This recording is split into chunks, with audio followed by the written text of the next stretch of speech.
Andy, some exciting news on our front. You've got a full household, right? So you got I a do. full household. You went to It's the been, you went to the Black Crows last night. I did. I did. David was, the house is great. My youngest is home. My eldest is still here. My wife continues to put up with me. The home is full and ready for the holidays. Last night, my youngest and I crossed the border into Maryland, where the driving gets worse instantly once you cross that state border, and went to the MGM Casino and Hotel and Theater, which is a great venue, by the way. So I don't know how new that place is, but it was beautiful. Great Christmas decorations, lots of fun, great energy. And we went and saw the Black Crows live, Dave. I gotta tell you, man, it was awesome. I'm wearing my shirt today. You can see I'm wearing my new Black Crows t-shirt my son and I both got yesterday. I've loved this band since like 1990 when they came out, and they sounded better yesterday live than they ever have. The show was just so fun, so energetic. The sound was incredible. My son and I were pretty close. I can barely hear you today, to be honest. Like I can barely hear what's coming out of your mouth. It was great. Like I'll post some pictures later. Like it was awesome. If you have a chance to see this band live, go see this band live. Like they sang the songs you know and love, some of those like deep tracks that you've got to listen to some of those albums to know. But it was awesome, man. It was a great show. No, that's exciting news. So, is that in the National Harbor? Is that where that Yeah, is? that's exactly right. It's in the Yeah. National Harbor right there. It's a really nice spot. I've been there for events, work events in the past, but I haven't been to the MGM and that side of the street. And yeah, it was great. It was great. Hats Yeah. off to Maryland. I mean, it's close enough to Virginia to get some of Virginia's positive energy, so we'll count it for that. But the driving did in fact get worse, like immediately upon impact of Maryland. But that's another story. But it was awesome. It was awesome. But Dave, you've got exciting things happening there too here as we approach the holidays. Yeah, yeah. So we both have exciting news. We have my daughter last night, my 8-year-old, uh, got her black belt last night, Yes. and very exciting. She'd been doing it for 4 years or something, 4.5 years. Never really thought that this was. I thought she'd lose interest or whatever. She just really loves karate, Yeah. and she's gotten more and more confident with it, and I think it's really helped her in a lot of ways. But what was I was most proud of, Andy, is like to do your to get your belt, your next belt, whatever that is. You execute a form, like a series of moves over the course of 6 weeks or so, and then you test on it. And and I was most proud because she won. This is the biggest belt you can. I mean, obviously there's degrees of black belt, but It's the this is black the belt, biggest Davis. It's belt. like a major milestone. But she started off wrong, and like she could have melted down or she could have like quit but she stopped, reset herself, and went through it again. Now she was very upset at the end. She thought she had missed her chance and everything, but the instructor told her at the end they were proud of her for holding her composure and doing it, and they got her black belt, and it was cute. So it was a lot of fun. So we went out for dinner then and had an ice cream cake afterwards. So it was Yeah. exciting for her. So I mean, ice cream cake itself is pretty exciting, but like I tell you, my boys, Dave, did Taekwondo growing up. I mean, of course, my wife's, half Asian, so we had to, right? But I think it does a why lot does it got to for. be an Asian thing, Andy? I mean, I'm just saying, I'm just making two statements. I'm saying, one, my children did Taekwondo. Two, my wife is half Asian. You Okay, relate got those it, if got you it. want. Okay, Okay. you can make that connection if you want to. I'm just making two separate statements. But on that note, I really do think I mean, one, it's a tremendous amount of time invested for parents. I mean, you're there all the time if your kids are in martial arts, but I think it does a lot of good for kids. I think the confidence, the ability to articulate yourself, the ability to be in front of others and perform, to work through anxiety, like she did with, oh, I just flubbed my start and I'm going to get back and reset and go again. Like I think there's a lot that they carry over into sports later, other sports, into public events. Like, my boys play guitar and on stage and things like it. Like, I think it really does a lot of good for the kids. So congratulations to your young black belt. Next time I come down there, I want to do a couple rounds and see how good she is. But I'm Yeah, super yeah. excited for you. That's awesome. Yeah. And Andy, I guess we could say like you congratulations to you and your family as well, because your son is joining the military here, Andy. So, Dave, yeah, yeah, my other son, my eldest, took the oath of enlistment on Wednesday, Dave, and you and I have both administered that oath. You know, we've lived that oath. So very excited for my eldest. He got selected for the Army's Officer Candidate School. He's here for a couple of months, and then he's going to head off to beautiful South Carolina for basic training, onward to the Officer Candidate program, and then hopefully this summer he'll be wearing that greatly coveted butter bar and be an officer in his uncle's army. And extremely proud of him. I mean, it's something he's been working on for a couple of years. It's a long, painful process, but it's awesome to see him achieve it. So yeah, very, very excited. So we're celebrating a lot here at the holidays, Dave. We're like, yeah, great it's times, awesome, right? you know? Yeah, for those who don't like unaware, you can become an officer a couple different ways. The biggest way, I mean, you can go to West Point and get commissioned at West Point. You could do like Andy and I did. We went to college and did ROTC there and graduated and became second lieutenant. So, and then you can go through the officer candidate school, Yeah, which is you can either do it as an active enlisted individual, or you can do what Andy's son is doing now is enlisting, going through basic training, and then transitioning right to officer candidate school, which is great. So congratulations to him and to you as well, and Mama. I know you're all very proud, so that's very exciting. So yeah. A lot of um, exciting news in our families, Dave, as we approach the holidays. I know it is that time of year, Andy. Yeah, It is that yeah. time of year. So we've gone a little long on this segment. Maybe we'll dub this a segment itself. We may just do two segments here and then do some news at the end, Andy. But let's go ahead on the first one. We have two segments for sure. One is on the college football playoff, Andy. This Yes. is, the college football playoff, college football for those who've long followed, like I have, before, in the old days, it was whoever was the rated or ranked number one by the media at the end of the year was the national champion. They would play in their bowl games, and whoever was number one at the end, they were declared the national champion. Yeah. Well, then, much later, early 90s, early late 90s, they did the BCS where they put number one and number two together and they played in a championship game. Again, there's a lot of, oh, the media put these two teams in there. They didn't earn their way in. What Yeah. about the third and fourth team? And so then they did the bowl championship series. They did some varieties of that, but it was still one versus two. Then they expanded out to four teams. Then you had two rounds. But for all these times, universities were saying, no, no, no. What about exams? We got to make sure the student athletes are prepared for the exams. Bullshit all along, but whatever. Um, this year, Andy, they've gone to 12 team playoff, and I can't be more excited, Andy. Yeah. The top four teams who are conference champions, which are rightfully so, they won their conference, so they deserve to be in the top four. They get a first round bye. This weekend, Andy, we've got first round games of the next eight teams, and then the winners of those will play then the first round. Andy, I'm just going to cover these games real quickly with Yeah.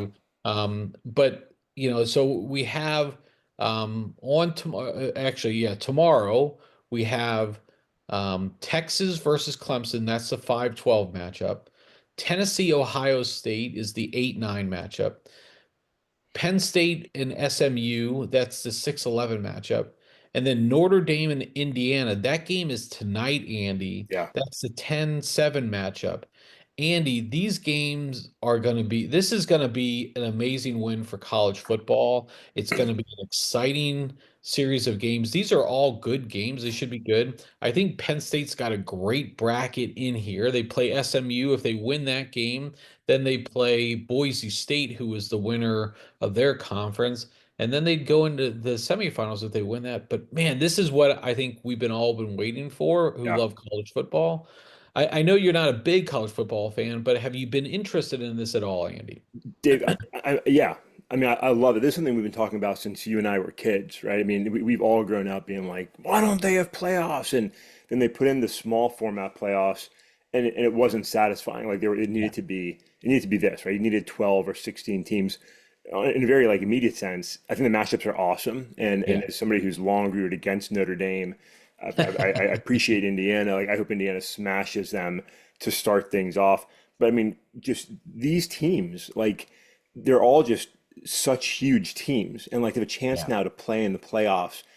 Like it's awesome. This is going to be an absolutely huge success. I'm super excited. I want to relate it back, Dave. I want to take it and relate it back to our conversation about PLL and to politics. Before I do that, let me let you finish the discussion on sports as it should be before I corrupt it, bringing in my political beliefs. But let me get there. So I'll just say I am super excited about it.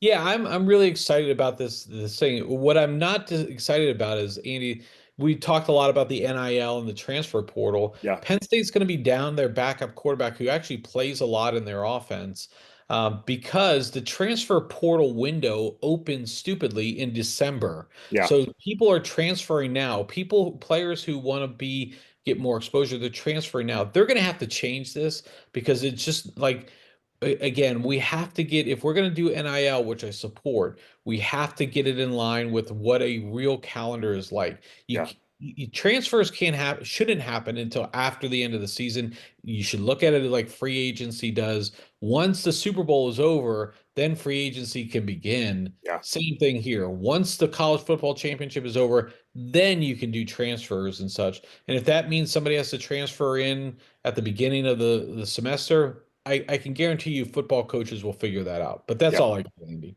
No, no, that's absolutely right. That's a preposterous sort of situation to be in. Stuff like that, I think, will get sorted out, Yeah. as it matures a little bit. But all right, let me go on my little side step here, Dave. So, we talked Wednesday about the PLL and their coaching process, and the coming from the Rabel brothers and headquarters, and it was about centralization, right? And it's just not successful in sports, nor life, nor politics. But here, like for years, the national champion was selected, right, based on an assessment of oftentimes several undefeated teams, and they looked at like strength of schedule and how much you won by, and you saw these games where teams were running up the score just to sort of show that they're the best, so we're going to beat somebody by like 70-6 or whatever it was, and it sucked because you always could make the argument that this number two, three, four team was better, and he's having a chance to prove it. Going to the four-team format sort of took some of that control away because you can now choose. We're going to choose four teams and let them compete, but it still sucked, right? Because you want to see people go out there and play football and prove who's the best, right? And so now you've got take players and coaches and staff. You've got like 1,000 people invested in this playoff matchup over the next couple of weeks. Somebody is going to rise to the top and prove they're the best, right? But they're going to play it out, and it's not somebody choosing the champion or who gets to be considered for the championship. And the top 12 is pretty reasonable. It's the same thing with PLO. Like they shouldn't be picking and choosing and directing traffic from headquarters. Like let the Yeah. teams, let the coaches, let the clubs like figure things out and play. Dave, it's the same with politics. Like directed authoritarian government from headquarters, right? Washington D.C., so to speak, sucks, right? It doesn't work. Like stop directing traffic from HQ and again, let people step into making their own decisions, their own opportunity, their chance, just like the college playoffs, to prove who they are and what they can do and rise to the top if they're able to, however they define that, right? Get out of the way and let them play the game. And Dave, it's the same thing in politics, it's the same thing in lacrosse, and it's the same thing finally in the playoffs. So I'm super excited. I have no idea who's going to be the national champion. Maybe it'll be your Penn State Nittany Lions. Maybe the Lions will win two championships this year, Dave, both Penn State and Detroit. Who knows? But it's super exciting, a great moment for college football. And those that grow up with this will never appreciate the misery of you and I having to watch teams get selected. Nebraska for the third time getting selected as a national champion. It was terrible. Yeah. Yeah, it was absolutely terrible. I like how you pulled that in there. And Thank I you. wasn't quite sure where you were going, but you did Yeah, a nice job there. yeah, So thanks. I was thinking about last night. I was like, I'm gonna see if I can get down this path. Thank you. yeah, all right. Well, I can certainly appreciate that, Andy. Andy, let's talk about holiday traditions. Both, both of our, well, I still got a younger one, but we've got like our families we've been married for 26 years. Yeah, We've got long families, kids have graduated college, kids are finishing up college. We've had a lot of family traditions along the way. I want to take it two ways. One is, do you have like a couple core ones that you enjoy? Yeah. And then two, like we can talk about this next, is like how did these come about? I think that's interesting to see how that goes. It is. So I think there's more than I can even think of because so many things just become like the fabric of your celebrations. You don't even think about the fact that this is something you do, right? You just sort of you do it. I think when the kids were growing up, if you have a child younger than 10, please cover their ears. We used to we used to put out reindeer food and we didn't have a chimney, so we made magic keys for Santa to come into the house. We put out the Nice. reindeer food and then like going out and like making a mess of the reindeer food and like putting fake hooves into sometimes the snow. Like it was so fun because when my kids would come down and see that and like they see that the reindeer ate the food, and it's like, look, you can see their footprints, and they would see it like they would lose their minds, man. It was Yeah. so fun just to have that moment of beautiful, innocent fantasy. Like I love that. But something we've always done the Christmas Eve present. Everybody gets one gift on Christmas Eve. I've always enjoyed that. It's just a fun way to start things out. I was going to go somewhere else with like another one of the things we always do. We've got a number of things from the Elf on the Yeah. Shelf and the way we handle that is sort of our unique thing. The way we arrange our gifts for the morning. Santa's always arranged the gifts nicely in a certain way for our family that I think was an evolution from something my wife grew up with. But it's just so fun, and they really it puts a smile on all of our faces, and it's just such a happy time. But those are some of the things we've done over the years and continue to do. Do you guys I know your family is close by. Like, did you ever like go over to anybody's Yeah. houses Yeah, on Christmas? even growing up, like my when I was growing up, we lived in a townhome, and across the street, like directly across the street, around this big horseshoe formation, was my aunts and cousins. And my cousins, I love them. They're like I grew up in a family of four. I was the youngest. My cousins were like my three baby sisters, and we were so close, all of us. And so we'd go there for Christmas Eve and feast and exchange gifts and sing Christmas carols terribly and have fun with it. And that traditions continue today. Most of it, usually my sister hosts Thanksgiving, or I'm sorry, Christmas Eve, and we go over and the singing is even worse than it was when I was a kid. And it's a ton of fun. It's a ton of fun. So yeah, we still enjoy that. Yeah, fun. That is fun. So we like I think like a lot of people, like, we have different traditions or things Yeah, that we like to do, how we set up our house and all this other stuff too. A lot of the things we do, again, like we try to bring like what is meaningful to us into the to Christmas. So, like our yeah, Christmas tree, like I kind of ranted a little bit about this or one of our earlier pods, like people put up like the Pottery Barn type of tree. Get that out of here for I don't want a Pottery Barn tree. I want like one something that's meaningful. So like all of our ornaments like have something meaningful on the yeah. tree. Like there's some sort of symbolism behind there on that. I think that's important. Like that's an important family thing that we do. But I think one of the biggest traditions that we have is like on Christmas Eve, we go to church services, and usually we go to the family service because nobody, our kids were too young and they didn't want to stay up too late or Yeah. or whatnot. But we always go to wasabi, Japanese wasabi dinner, and have, like just a great Japanese meal around those fire pits, get our stuff cooked up and stuff. Now, and this will bleed into like how that started is we just, we had a family friends of ours in Maryland where we lived there, and Yeah. they were, they came to church with us and we were like, where do you want to go? And we're like, well, why don't we go to, check this Japanese restaurant out. And then that just became the tradition. Every year for Christmas Eve, we would go to this place. So wherever we were at in the world, we would try to get to one of those places. And That's so like fun. when we moved to Florida, we're like, okay, we got to find one of these quick. And where's one? And when we moved to North Carolina, we had just settled in. We didn't really know the area a whole lot, and we went to some random place, Yeah. but But you had to, right? You had Well, to. because we had to, and it's a lot of fun. Our family really enjoys it. This year, I'll have my in-laws with us, and so it'll be just a big table there. So, how does some of your things start, Andy? Did you guys make a conscious effort to do it, or you guys just over I time? think Just- some of it carried over. I think, like I said, growing up with certain things, both my wife and I, some of it I think just sort of, you're trying to make it as fun an experience as you can for the kids. And I think, you come up with ideas that just sort of stick. Like I love the hibachi dinner idea. That's so much fun. We talked about like I think on Wednesday we are talking about like we get a Christmas ornament every year. I don't remember where it started, but everybody it does it, and it's just it makes it so fun. It's like now to have to like we've got to do it.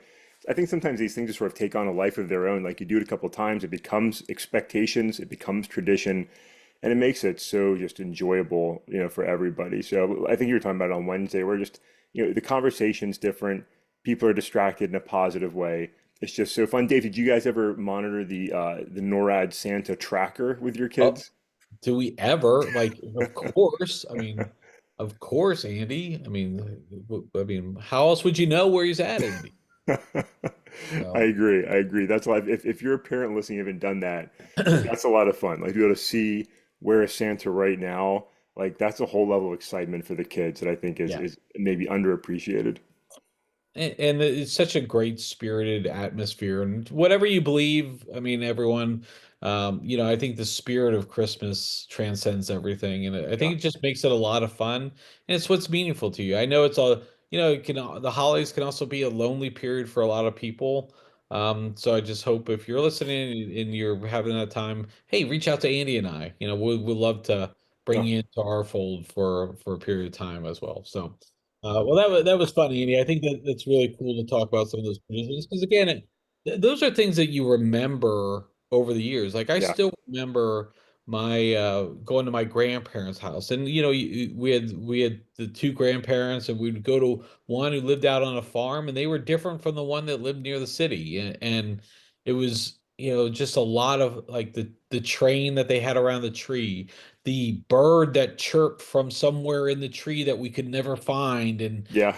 just all of that stuff just brought over it. Like I've set up a train in our house now, just carrying on some of those things that were meaningful to me as growing up. So that was fun. I love it. And can I say too, I mean, as we enjoy the holidays, um, there's some people that end up working, right? Yeah. And I did retail for a number of years. We both served. I've been deployed over the holidays.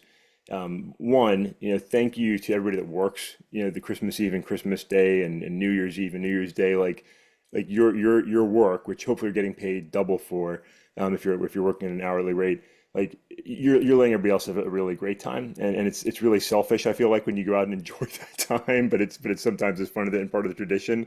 We enjoy it. But thanks to everybody who's out there working, and especially, you started earlier talking about my son getting ready to go. You and I both deployed, and there's so many Americans that aren't with their loved ones this Christmas season, right? That are serving overseas or in a PCS move and in transit, and not with their loved ones for whatever reason, and just not there. And for all of them, they're making that sacrifice. Wearing the uniform, serving somewhere for Uncle Sam today, and your family is missing you this Christmas season. Like God bless you and thank you because it's tough. I mean, I've been there numerous times. Your heart's heavy. You miss your family. You miss those traditions, and just so thank you for sitting in the watchtower, on Christmas Eve and Christmas Day, and being on point for this nation, wherever you are and whatever you're doing. It's a true, gift back to this country. Yeah, but well said, Andy. Well said. All right, Andy, we're not going to do another full segment here. We did cover a lot of weird topics all in the beginning, and well, not maybe not weird. I did want to wrap up though, and just did you watch the Superman trailer yesterday, Andy? Dave, I did. What'd you think? I'm fucking excited, man. James Gunn Are has me you excited. okay? Yeah, yeah, I'm excited. I don't know who the actor is who's playing Superman, but I thought he looked. I was like, this is what I think Superman should be. Like, I Yeah, mean, I think he like Henry Cavill like was huge, right? He was massive. And some of the other Supermans were like a little too, I don't know, pretty for it. yeah, And this guy's obviously is a good looking guy. He's an actor, whatever. But he's tall, lanky, and I think I was impressed. I was like, he reminds me more of Christopher Reeves, which I yeah. think, and so I was happy with that. it's hard to know what's going on in the trailer. I think that's obviously it's a teaser, so you don't really know. But I think it is. I'm intrigued a little bit, and I like to see the opening scene there where he's getting beat up, like he's beaten up, and so Miserable, yeah, absolutely. so there's something to that, and I'm excited to see how it plays out. Trailers are often misleading into what the actual storyline is, but it's promising, Andy. It does look promising. So Yeah, and you know, there's other characters there, right? And we saw, it's not Mr. Fantastic, Mr. Terrific, you know, yeah, in there. We saw Lex Luthor, who looked, I don't know who the actor playing Lex Luthor is, but to me, it looked like Billy Corgan from the Smashing Pumpkins as Lex yeah, Luthor, right? I was like, hey, is he gonna sing? What's going on here? But it looks fun. It looks like James Gunn is incredibly talented. Something about his films is light and appealing and like enjoyable, right? He keeps it like as opposed to like Zack Snyder exhausted me. Like he just absolutely exhausted me with his films, right? And some of the superhero movies are so dark and like heavy. Like yeah. James Gunn just brings a vibe that's so enjoyable. And I feel like I came across in the trailer. Like you watch me, you're like, this is going to be fun, and I think it's going to be. I mean, Superman just getting beat up. Crypto the dog is in it. Like I don't know how I Crypto's was, in it. I don't know yeah, why Crypto's in it, but I want to see Crypto. Like I want to see it. It's going to be silly. It's going to be yeah. fun. I'm genuinely excited about it. So early clapping for James Gunn today. Excited to see where this goes. But yeah, this is going to be a big movie. Yeah, I think it's going to be good. I think July 11th it comes out, so we got 6 or 7 months still to go. So, Yeah. all right, Andy, that'll wrap us up for the week. We'll have a lot to talk about on Monday as we get into the holiday week, and so we'll definitely be potting on Monday. I think we'll definitely be potting Friday, and then we'll figure things out along the way. But Andy, have a good weekend, and we'll catch up with you on Monday.